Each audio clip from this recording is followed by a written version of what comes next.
আসসালামু আলাইকুম ভিউয়ার্স। আজকে আমি যে ওষুধটি নিয়ে আলোচনা করব সেটি হলো ডিসপোটেন প্লাস অ্যান্টিটাসিড 100 মিলি। এটার কাজ হলো শুষ্ক কাশি উপশম করে, শ্লেষ্মা পরিষ্কার করে, সর্দি কাশি উপশম করে, নাসাবদ্ধতা দূর করে।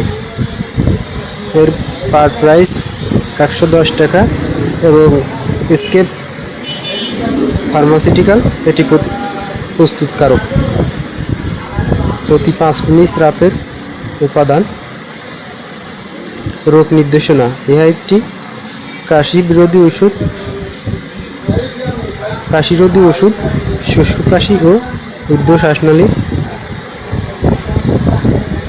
অসুবিধা উপশমে ব্যবহৃত হয়। সেবন মাত্রা: 12 বছরের ঊর্ধ্বে শিশুর জন্য 1 চা চামচ এবং 6 থেকে 12 বছরের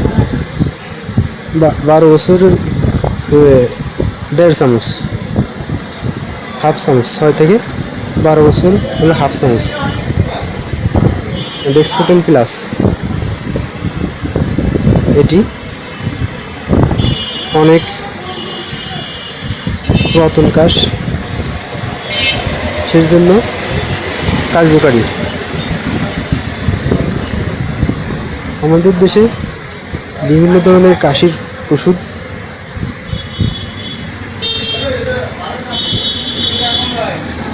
ও সিরাপ খাওয়া হয়ে থাকে, তার মধ্যে এই ডিসপোটেন প্লাস অন্যতম। এটি ডিসপোটেন প্লাস অ্যান্টিটিস্যু স্পেক pharmaceutical LTD, Tongi, Gazipur, Bangladesh. REGD trademark. তো ভিউয়ার্স, সবাই ভালো থাকবেন এবং আমার চ্যানেলটি ভালো লাগলে সাবস্ক্রাইব করে সাথে থাকবেন।